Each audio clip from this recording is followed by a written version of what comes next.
دوستوں اور بھائیوں، اللہ رب العزت نے قرآن مجید فرقان حمید کی صورت میں ہمیں ایک جامع کتاب عطا فرمائی ہے، جس میں زندگی کی جتنی بھی ضروریات ہیں ان سب پہلوؤں کے اوپر بڑی خوبصورتی کے ساتھ ہمیں اصول اور ضوابط بیان کیے ہیں۔ اگر ایک مسلمان چاہے کہ میں اپنی کامیاب زندگی گزاروں تو اس کے لیے قرآن مجید فرقان حمید کافی ہے کہ وہ اس پر عمل پیرا ہو جائے اور اس کے مطابق اپنی زندگی گزارے۔ اسی قرآن مجید فرقان حمید میں اللہ رب العزت نے ہمیں یہ بتایا کہ ہمارا اپنے خالق اور مالک کے ساتھ تعلق کیسا ہونا چاہیے، اور پھر اسی میں یہ بتایا کہ ہمارے دوست احباب رشتہ دار ان کے ساتھ ہمارے تعلقات کی نوعیت کیا ہونی چاہیے، اور اسی میں یہ بھی بتایا کہ جو ہمارے والدین ہیں ان کے ساتھ ہمارے تعلق کی نوعیت کیا ہونی چاہیے۔ اللہ رب العزت نے قرآن پاک میں ارشاد فرمایا وَقَضَىٰ رَبُّكَ أَلَّا تَعْبُدُوا إِلَّا إِيَّاهُ وَبِالْوَالِدَيْنِ إِحْسَانًا۔ آپ کے رب نے یہ فیصلہ فرما دیا ہے، اس کا یہ حکم آ چکا ہے کہ تم اللہ کے سوا کسی کی عبادت نہ کرو، اللہ کی بندگی کرو، اس کے سوا کسی کی عبادت نہ کرو۔ دوستوں اور بھائیوں، یہاں بہت زیادہ غور کرنے کی ضرورت ہے کہ اللہ رب العزت نے یہاں جو حکم ارشاد فرمایا ہے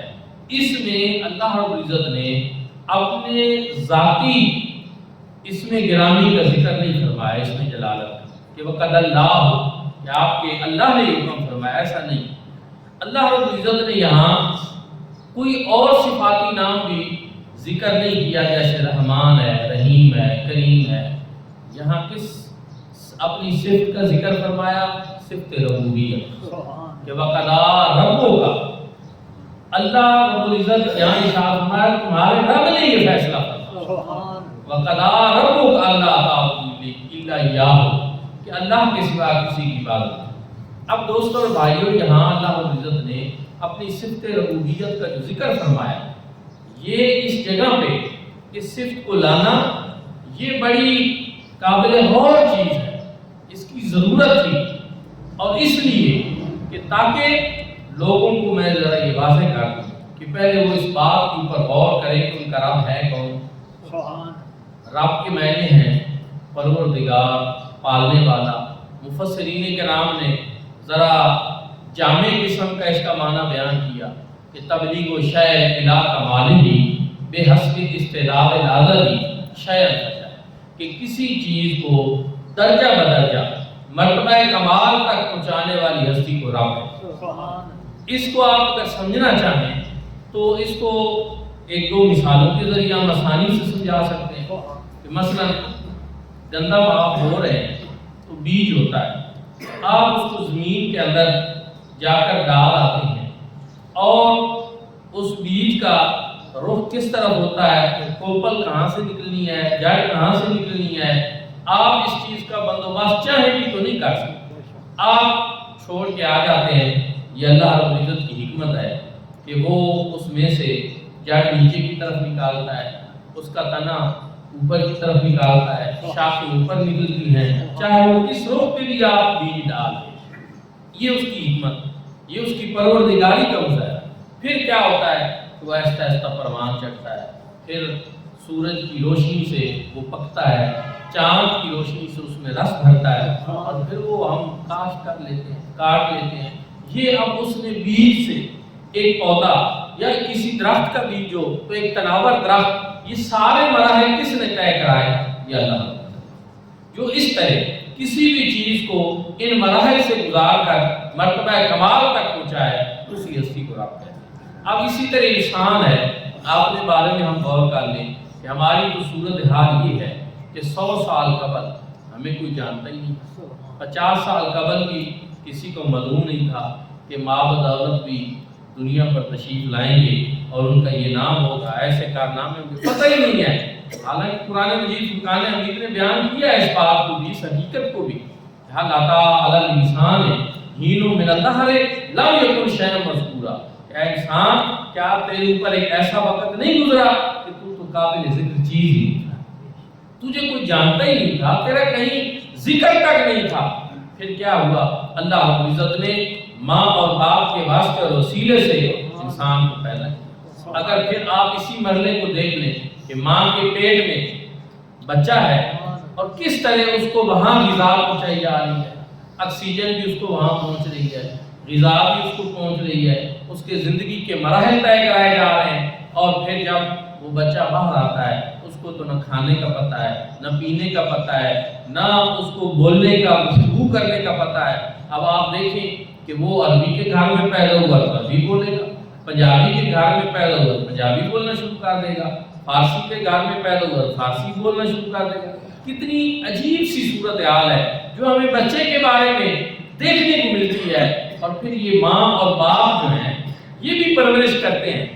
حقیقت یہ ہے کہ ساری پرورش تو اللہ پاک کرتے ہیں، لیکن یہ کیا ہے کہ ان کی ڈیوٹی لگا دی اللہ پاک، ماں اور باپ، کہ اللہ رب العزت کی طرف سے ان کے دل میں یہ بات آ رہی ہے، اب وہ اپنے بچے کے لیے پرورش کا بندوبست کر رہے ہیں، ان کو پروان چڑھا رہے ہیں۔ اللہ رب العزت کی جو صفت ربوبیت ہے اس کے اب وہ مظہر پر وہ کوشش کر رہے ہیں اور پروان چڑھا رہے ہیں اس کے لیے۔ دوستان ذکر، پھر انسان جوان ہوا، پھر بڑھاپے کو پہنچا، زندگی کا سفر طے ہو گیا، تو یہ ساری چیزیں یہ ایک دن میں نہیں ہوتی، یہ مرحلہ وار ہوتی ہیں، بتدریج ہوتی ہیں، اور بچپنے سے انسان جوانی تک، بڑھاپے تک پہنچتا ہے۔ تو پھر اس کو کیا کہتے ہیں؟ اس کو کہتے ہیں کہ رب تو وہی ہے جو یہ سارے مراحل طے کرا، جو بتدریج مرتبہ کمال تک پہنچانے والی ہستی ہے۔ تو میرے بھائی اور دوستوں، پھر مجھے کہنے دیجئے کہ یہاں اللہ رب العزت ہمارے شعور میں یہ بات ڈالنا چاہ رہے ہیں کہ اگر رزق تمہیں میں دیتا ہوں، پروان تمہیں میں چڑھاتا ہوں، ماں اور باپ کی گود سے جوان تمہیں میں کرتا ہوں، یہ سارے مراحل زندگی کے میں طے کراتا ہوں، ساری نعمتیں تمہارے ارد گرد جو موجود ہیں یہ میری دی ہوئی ہیں، تو پھر میرا یہ فیصلہ ہے کہ پھر عبادت بھی تم میری، پھر تم کسی اور کی عبادت کیوں کرو، کسی بت کو سجدہ ریز کیوں ہو، کسی پتھر کی مورتی کے سامنے کیوں جھکو، گائے کو اپنا خدا کیوں مانتے ہو؟ سارا کچھ جب میں کرتا ہوں تو پھر میرا یہ فیصلہ ہے کہ عبادت بھی میری۔ میرے بھائی اور دوستو، یہاں اللہ رب العزت نے بتا دیا کہ میں ہی تمہارا خالق اور مالک ہوں، میں ہی تمہارا معبود حقیقی ہوں، میں ہی تمہارا رب ہوں۔ تو اس لیے ضرورت بھی اسی بات کی ہے کہ اپنے خالق اور مالک کو پہچان لو اور اسی کی بات قضا ربک الا تعبدوا الا ایاہ وبالوالدین احسانا۔ اب آپ غور کریں کتنے پیارے انداز میں اللہ رب العزت نے ہماری توجہ اس طرف دلائی کہ تم نے عبادت رب کی کرنی ہے، یہ اس کا فیصلہ ہے۔ کیوں؟ اس لیے کہ وہ تمہارا رب ہے، وہ تمہیں پالنے والا ہے، وہ تمہیں نعمتیں عطا کرنے والا ہے۔ اس لیے جب سارا کچھ تم اسی کا کھاتے ہو تو پھر گیت بھی تم اسی کا۔ اگر وہ رب تمہیں سب کچھ دیتا ہے تو پھر تم بندگی بھی اسی رب کی۔ پھر اس کے فوراً بعد اللہ رب العزت کی جو ہے عبادت، یہ ایک بڑا اہم فریضہ ہے، عبادت اہم ترین فریضہ ہے۔ اس کے فوراً بعد اللہ رب العزت نے جس چیز کا ذکر کیا اس کا مطلب یہ ہے کہ وہ بھی بڑی اہمیت ہے، اور وہ کیا ہے؟ فرمایا وبالوالدین احسانا، اپنے والدین کے ساتھ بھی احسان کرو۔ میرے بھائی اور دوستو، والدین، ماں اور باپ اللہ رب العزت کا بہت بڑا دیا نعمت خداوندی، اور اس کا ادراک کسی انسان کو شاید ہو یا نہ ہو، لیکن جس کے سر سے ماں اور باپ کا سایہ اٹھ جائے تو کبھی ان سے آپ پوچھیں کہ یہ ماں اور باپ کی شفقت کیا چیز، ماں کی محبت کیا چیز ہوتی ہے، باپ کا سایہ کیا ہوتا ہے۔ دنیا میں انسان بہت کم قدر کرتے ہیں، لیکن ان کے کھو جانے کے بعد پھر انسان کو پتہ چلتا ہے کہ یہ کتنی بڑی ہے۔ رب تعالیٰ نے ہمیں یہ شعور دلانے کی بھی کوشش کی کہ وبالوالدین احسانا، والدین کے ساتھ احسان کا سلوک، ان کے ساتھ حسن سلوک کرو، ان کی قدر کو پہچاننا۔ کیوں؟ اس لیے کہ تمہارے اوپر ان کے بڑے احسانات، ان کی بڑی مہربانیاں، اور زندگی کے تمہارے جو مراحل طے ہوئے ہیں، اور آج جہاں تم پہنچ چکے ہو یہاں اس میں ان کا بڑا کنٹریبیوشن، ان کا ایک بڑا حصہ ہے۔ اس چیز کو سمجھنے کی ضرورت ہے۔ اللہ رب العزت نے مزید ارشاد فرمایا اما یبلغن عندک الکبر احدہما او کلاہما فلا تقل لہما اف ولا تنہرہما، کہ جب ان دونوں میں سے کوئی ایک یا وہ دونوں بڑھاپے کو پہنچ جائیں تو اب تم نے ان کے ساتھ کیا سلوک کرنا ہے؟ فرمایا فلا تقل لهما اف ولا تنهرهما، انہیں جھڑکنا بھی نہیں ہے، اف تک بھی نہیں ہے، جھڑکنا بھی نہیں ہے۔ دوستو اب یہاں ایک سوال پیدا ہوتا ہے کہ اللہ رب العزت نے جب پہلے فرما دیا کہ وَبِالْوَالِدَيْنِ احسانا، والدین کے ساتھ احسان کا سلوک کرنا ہے، تو پھر آگے اتنی تفصیل کی ضرورت کیا تھی؟ اور پھر اللہ رب العزت نے اس میں بطور خاص کس چیز کو بیان کیا؟ ان کے بڑھاپے کو۔ آپ اسی سے غور کریں، اسی بات کے اوپر غور کریں۔ اللہ رب العزت کو بھی معلوم تھا، میرے رب کو پتا تھا کہ یہ بندے جو میرے ہیں یہ کب مسئلہ کھڑا کریں گے، ان کو مشکل کب پیش آئے گی، ان کے لیے امتحان کی گھڑیاں کب ہوں گی، کہ جب ان کے والدین بڑھاپے کو پہنچیں۔ جوانی میں تو ہر اولاد اپنے والد کی بڑی مطیع اور فرما بردار ہوتی ہے، اپنی ماں کا کہنا مانتی ہے، کیوں اس وقت ماں اور باپ جو ہیں سب کچھ ان کے ہاتھ میں ہوتا ہے، اور باپ کمانے والا ہوتا ہے، اولاد لینے والی ہوتی ہے۔ اور آپ نے کبھی مشاہدہ کیا ہوگا کہ جب انسان چھوٹا ہوتا ہے، بچہ ہوتا ہے، اور اس کو والدین سے کوئی چیز لینی ہو، اس دن والدین کے پاس حاضری کی اس کے انداز ہی کچھ اور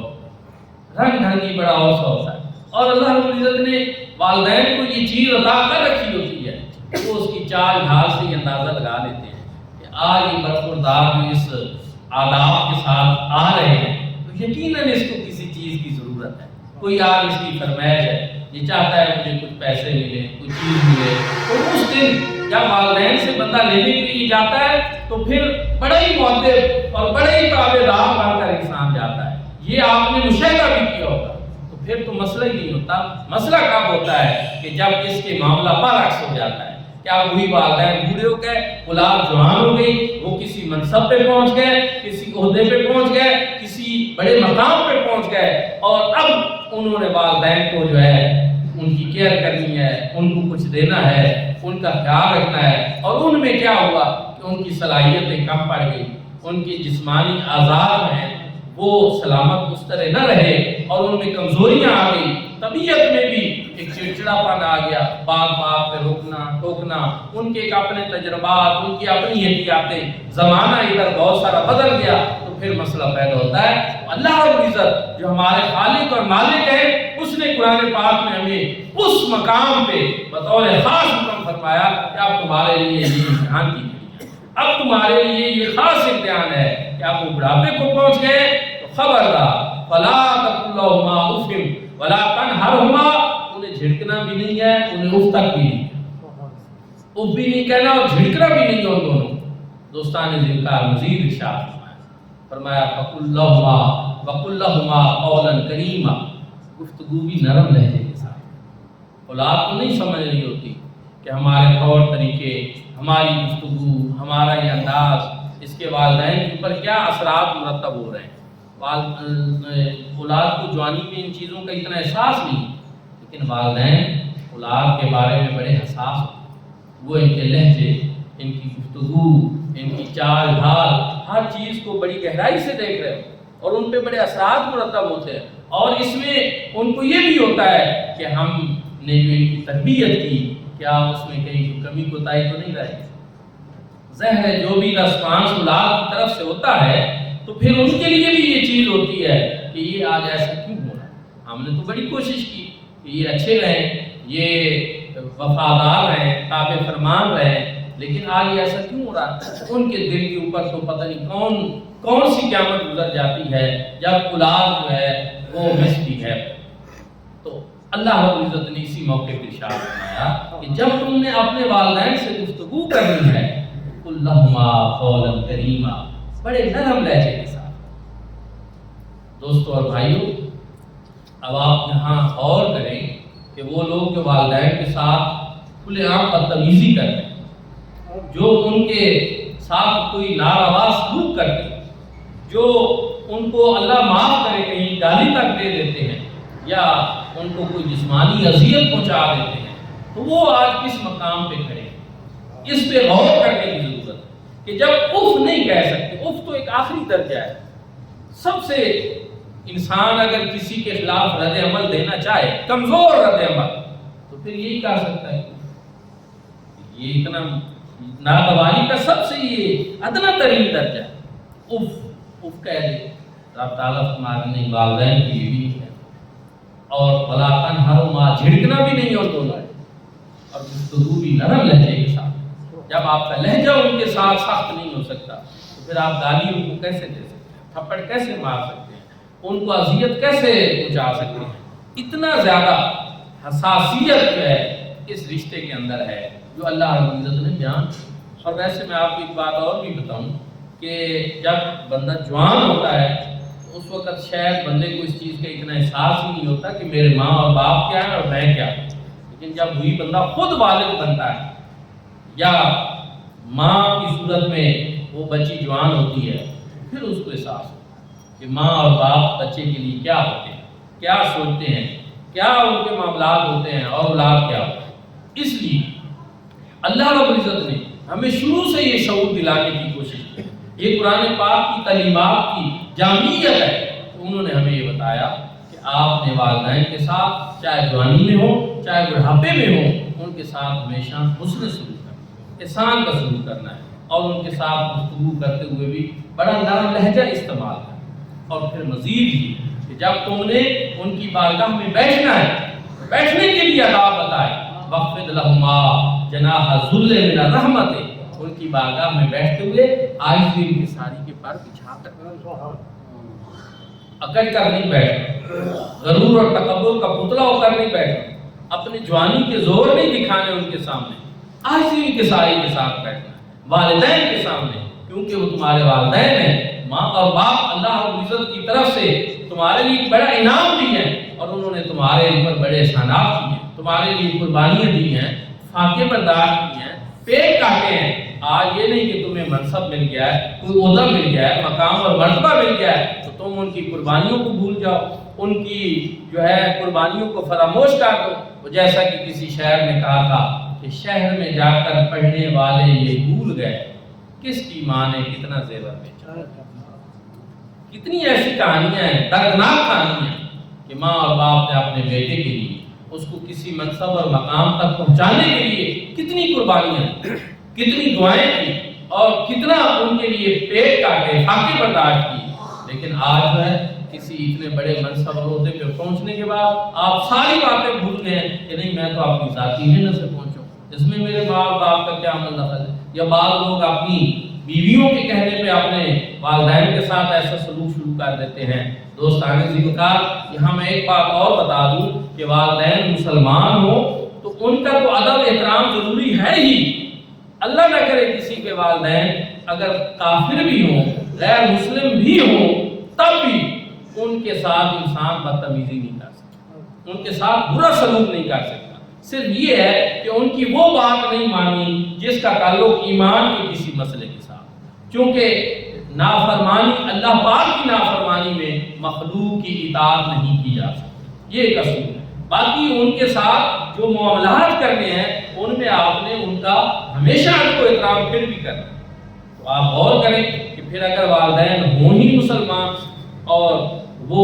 پیار کرنے والے ہوں، محبت کرنے والے ہوں، تو پھر ان کے ساتھ ادب و احترام کتنا ضروری ہے۔ ہمارے میں تو سمجھتا ہوں کہ اگر اسلامی تعلیمات صحیح طریقے سے پڑھی جائیں اور ان کا مطالعہ کیا جائے، ان کو سمجھا جائے، تو یہاں اسلامی معاشرے میں والدین کی بے ادبی اور گستاخی کا تو تصور تک بھی نہیں ہونا چاہیے، کرنے تو دور کی بات ہے، ایسا سوچنا بھی نہیں چاہیے کہ ایسا۔ لیکن یہاں میں ایک پہلو اور بھی بیان کرنا چاہتا ہوں، اور وہ یہ ہے کہ والدین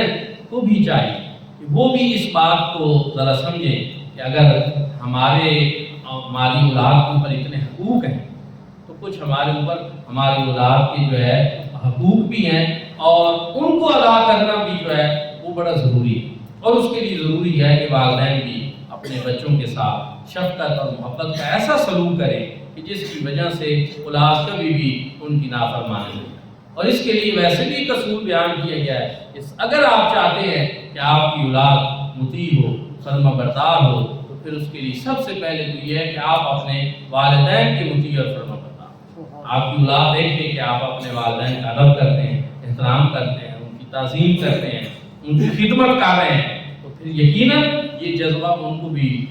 ٹرانسفر ہوگا اور ان کے دل میں بھی یہ بات آئے۔ اور جب آپ اپنی اولاد کے سامنے اپنے والدین کا تو احترام نہیں کریں گے تو اس سے ان کو بھی یہی میسج جائے گا کہ پھر وہ آپ کی جو ہے تعظیم نہیں کریں، آپ کے ساتھ بھی محبت نہیں کریں گے، آپ کا بھی احترام نہیں۔ تو الغرض اللہ رب العزت نے قرآن مجید فرقان حمید میں والدین کا ادب، احترام، تعظیم اور محبت کا درس دیا۔ کیوں؟ کیونکہ ان کے احسانات ہمارے اوپر بڑے ہیں، ان کی مہربانیاں بڑی ہیں، اس وجہ سے۔ تو پھر قرآن پاک چونکہ اصول کی کتاب ہے، ضابطوں کی کتاب ہے، تو اس اصول سے ہمیں ایک اور بھی پتہ چلا کہ اگر کسی کا بھی کسی کے اوپر احسان ہو تو اس کے ساتھ محبت کرنی چاہیے، ادب کرنا چاہیے، تعظیم کرنی چاہیے، جیسے کہ والدین ہیں، استاد ہیں، تو ان کا ادب احترام ضروری ہے۔ تو پھر مجھے کہنے دیجئے کہ پھر کیا خیال ہے آپ کا اس ہستی پاک کے بارے میں کہ جن کے احسانات کا سلسلہ کبھی ختم نہ ہونے والا ہے۔ ہمارے جسموں پر اتنے بال نہیں ہیں جتنے مصطفیٰ کریم صلی اللہ علیہ وسلم کے ساتھ۔ تو پھر حضور نبی کریم صلی اللہ علیہ وآلہ وسلم سے محبت اور آپ کا ادب اور تعظیم وہ ہمارے لیے کتنی زیادہ ہے، کیونکہ اگر یہی معیار ہے کہ والدین کے احسانات کی وجہ سے، ان کی مہربانیوں کی وجہ سے کہ اور ان کی وہ مہربانیاں بھی ہمارے لیے جسمانی طور پر ہوتی ہیں اور دنیاوی لحاظ سے ہوتی ہیں، لیکن حضور نبی کریم صلی اللہ علیہ وآلہ وسلم کے جو ہمارے احسانات ہیں، ہمارے اوپر احسانات ہیں، ان کا تعلق ہماری دنیا سے بھی ہے اور ہماری آخرت سے، اور وہ کبھی ختم نہ ہونے والے ہیں۔ تو پھر ہمارے لیے زیادہ ضروری ہے کہ ہم حضور نبی کریم صلی اللہ علیہ وآلہ وسلم کی تعظیم کریں، محبت کریں اور ادب کریں۔ پھر ایک اور سوال، اگر آپ اور میں ہم یہ چاہتے ہیں کہ ہم اپنے والدین کے احسانات کا بدلہ اس دنیا میں چکا دیں، کیا یہ ہمارے لیے ممکن ہے؟ تو یہ ہمارے لیے ممکن نہیں ہے۔ ہم تو اپنی ماں کی سردیوں کی اسے سرد رات کا بھی بدلہ نہیں چکا سکتے۔ جب بچہ جو ہے بستر پر پیشاب کر دیتا ہے، ماں اس کو اٹھا کر خشک جگہ پہ ڈال دیتی ہے، وہ ساری رات گیلی جگہ پہ پڑی ہے، اس ایک رات کا بدلہ بھی نہیں چکایا جا سکتا۔ تو پھر اس کا حل کیا ہے؟ یہ بھی اللہ رب العزت نے مہربانی کی، کرم نوازی فرمائی اور ہمیں اس کا ایک حل بتایا، اور فرمایا اس کا حل یہ ہے کہ تم میری بارگاہ میں دست سوال دراز کرو، وَقُلْ رَبِّ ارْحَمْهُمَا كَمَا رَبَّيَانِي صَغِيرًا، کہ اللہ تو ان دونوں کے اوپر اسی طرح رحم فرما جیسا کہ انہوں نے ہمیں بچپن ہماری تربیت کی، ہمیں پروان چڑھایا۔ کیونکہ اللہ تجھے ساری طاقتیں ہیں، تجھے ساری توفیقیں ہیں، تو تمام قدرتوں کا مالک ہے، ہم اپنے ماں باپ کے احسانات کا بدلہ نہیں چکا سکتے، اب تم ان دونوں کے اوپر اسی طرح رحم فرما جیسا کہ انہوں نے ہمیں بچپن۔ یہ اللہ رب العزت نے قرآن پاک میں ہمیں والدین کے لیے دعا کرنے کے خوبصورت الفاظ جو ہیں وہ عطا کہ رب ارحمہما کما ربیانی صغیرا۔ اور انبیاء کرام نے بھی اسی طرح دعائیں مانگی ہیں۔ حضرت نوح علیہ السلام کی بھی دعا ہے، حضرت ابراہیم علیہ السلام کی بھی دعا ہے والدین کے لیے، قرآن پاک میں موجود ہے، ربنا اغفر لی ولوالدی وللمؤمنین یوم یقوم الحساب۔ اللہ میری مغفرت فرما، میرے والدین کی مغفرت فرما اور قیامت والے دن سارے مومنوں کی مغفرت۔ یہ قرآن دعا ہے والدین کے لیے۔ ایک اور حدیث پاک عرض کر کے آپ سب حضرات کی توجہ اس جانب مبذول کرانا چاہتا ہوں، ترمذی شریف کی حدیث پاک ہے۔ حضور نبی کریم صلی اللہ علیہ وآلہ وسلم نے ارشاد فرمایا کہ وہ بندہ جو اپنی دعاؤں میں اپنے والدین کو فراموش کر دے، بھلا دیتا ہے، دعائیں کرتا رہتا ہے لیکن والدین کے لیے دعا نہیں کرتا، اللہ رب العزت اس کے رزق میں کمی کرتا۔